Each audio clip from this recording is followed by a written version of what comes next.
నిన్నటి రోజు నయా బీజేపీ నాయకుడు ఇప్పుడు సెఫాలజిస్ట్గా విశ్లేషకుడిగా మారినటువంటి నా మంచి మిత్రుడు కిరణ్ కుమార్ రెడ్డి గారు రాహుల్ గాంధీ గారి గురించి చేసిన అతను మాట్లాడినటువంటి తీరు ఒక్కసారి ఆలోచన చేసుకొని అతన్ని అడుగుతా ఉన్నాను నేను. రాహుల్ గాంధీ గారికి తెలివితేటలు లేవు అన్నారు తమరు. మీలాంటి తెలివితేటలు ఉన్నటువంటి వారినైనా అతను పక్కన పెట్టుకోవాలి అని అన్నారు తమరు, సెలవు ఇచ్చినారు. నిజమే, మీలాంటి తెలివితేటలు వాళ్ళకు లేదు అని మేము కూడా ఒప్పుకుంటాం సార్. కిరణ్ కుమార్ రెడ్డి గారు, తమరు అత్యున్నతమైనటువంటి స్థాయికి తీసుకెళ్ళినటువంటి కాంగ్రెస్ పార్టీ. రాహుల్ గాంధీ గారు మీరు ముఖ్యమంత్రి అవడానికి one of the main instrument, మర్చిపోవద్దు. మీ తెలివితేటలు అలాంటి పార్టీను పక్కన వదిలేసి తమరు చెప్పుల పార్టీ పెట్టుకున్నారు. మహా తెలివి. తర్వాత బీజేపీలో చేరాలని చూసినారు.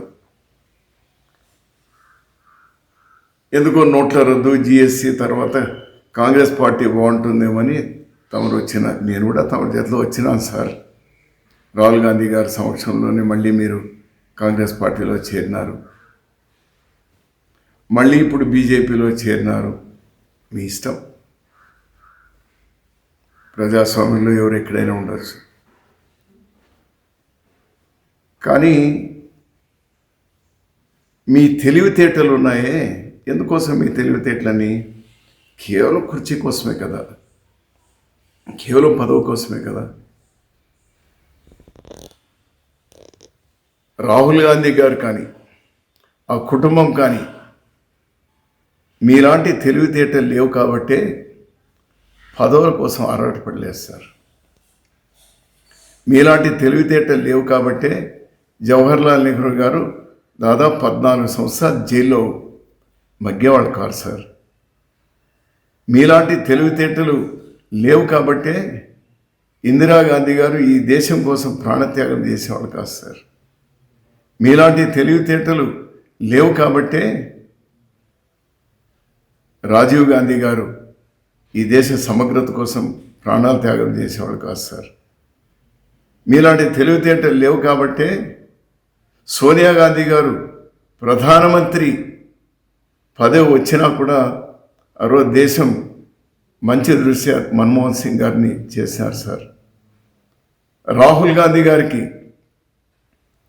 2009లో 2012లో స్వయాన మన్మోహన్ సింగ్ గారే ప్రధాని కమ్మన్నా కూడా మీలాంటి తెలివితేటలు లేవు కాబట్టి ప్రధాని కాలేదు సార్. చివరికి మంత్రి పదవి కూడా తీసుకోలేదు సార్. నిజమే, మీలాంటి తెలివితేటలు లేవు. మీరు కాంగ్రెస్ పార్టీలో ఉన్నప్పుడు కాంగ్రెస్ పార్టీ నుంచి లబ్ధి పొందినారు, అంత పెద్ద పదవి పొందినారు. మీరే విధంగా ముఖ్యమంత్రి అయినారు ఏమైనటువంటివి నాకు తెలుసు, మీకు తెలుసు. అది బహిరంగంగా మాట్లాడాల్సినటువంటి అవసరం కూడా లేదు. ఆ సందర్భం వస్తుందని కూడా నేను అనుకోను. ఇప్పుడు కేవలం మళ్ళీ ఏదో పదవి కోసం, ఏదో ఒక రాజ్యసభకో, ఏదో ఒక చిన్న రాష్ట్రంలో ఒక లెఫ్టినెంట్ గవర్నర్ కోసమో అంత కక్కుర్తి పడాలనా? అవసరమా? Please, you are my good friend my dear. రారా పోరా అనుకునేటువంటి వాళ్ళం మనమిద్దరం కూడా, ఏరా ఏరా అనుకునేటువంటి వాళ్ళం మనమిద్దరం కూడా. ఎందుకంటే ఒక స్థాయికి ఎదిగిన తర్వాత ఆ గౌరవాన్ని కూడా కాపాడుకోవాలి మై డియర్ ఫ్రెండ్. ఈ విధంగా మళ్ళీ రాహుల్ గాంధీని అంటే బీజేపీలో తమరి ప్రాపకం పెరుగుతుంది, ఏదో వస్తుంది. ఏమన్నారండి? ఎందుకోసం? రాహుల్ గాంధీ గారు అన్నదేమి, మహారాష్ట్రలో పోయిన అసెంబ్లీ ఎలక్షన్ నుంచి పార్లమెంట్ ఎలక్షన్ల వరకు, అంటే మధ్యలో 4.5 సంవత్సరాల కాలంలో కేవలం 50 లక్షల ఓట్లు, కొత్త ఓట్లు మాత్రమే నమోదైతే, పార్లమెంట్ ఎలక్షన్ నుంచి మళ్ళీ అసెంబ్లీ ఎలక్షన్కి 6 నెలల మాసంలో మళ్ళీ 45-50 లక్షల కొత్త ఓటర్లు ఎలా చేరుతారు? ఇలాంటి తెలివితేటలు ఎక్కువగా ఉన్నటువంటి వాళ్ళు మీరు బాగా చెప్పగలుగుతారు కదా. ఈ మధ్య ఇప్పుడే నేను ఈరోజే చూసింది, నేను మామూలుగా ఇవన్నీ ఎక్కువ చూడడం, కానీ ఎవరో స్నేహితుడు బాధతో పంపినాడు, నీ స్నేహితుడు చూడు ఏ విధంగా ప్రవర్తిస్తున్నాడు అని. అది చూసిన తర్వాత అరే ఆ లాజిక్ తమరు చూడలేదా సార్? 4.5 సంవత్సరాల్లో 50,000 ఓట్లు, దాదాపు 6 నెలల్లో 50,000 ఓట్లు. ఏమంటారు? ఈరోజు బీహార్లో 65 లక్షల ఓట్లు ఒక్కసారిగా తీసేయడం, అది ఏ విధంగా ఎవరైనా ఒప్పుకుంటారు?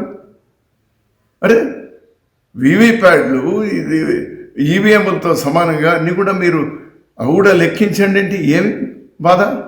ఈరోజు రాహుల్ గాంధీ గారు ఒక ఉదాహరణ తీసుకొని రీసెర్చ్ చేసి, అవును తమరు చెప్పినట్టు మా పార్టీ వీకు, మీలాంటి బలమైన నాయకులు మాకు లేరు కదా సార్, ఇప్పుడు మేము బలహీనలే కరెక్ట్, అరే మాకు ఏజెంట్లు లేరు అని అయినంత మాత్రాన ఒక నియోజకవర్గంలో 1,250 ఓట్లు చేర్చుకోవడాన్ని సమర్థిస్తారా తమరు?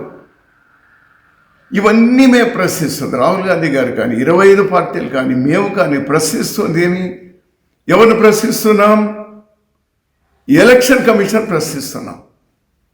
తమరికేం నొప్పి అంటాను నేను. Let election commission react. Election కమిషన్కి లేని తమరికేం సార్, ఏమి తమరు ఈ మాట మాట్లాడితే ప్రాపకం పెంచుకోవడాక? No, I never expected. It's not correct. Better అలాంటి మాటలు రాహుల్ గాంధీ గారి మీద. ఈ దేశం కోసం అతను పదవి ఉంచుకున్నాడు, పార్టీ పదవి. మల్లికార్జున ఖర్గే గారు అయినారు ఈరోజు. Is a fighter. ఈ దేశం అంతా తిరిగినారు.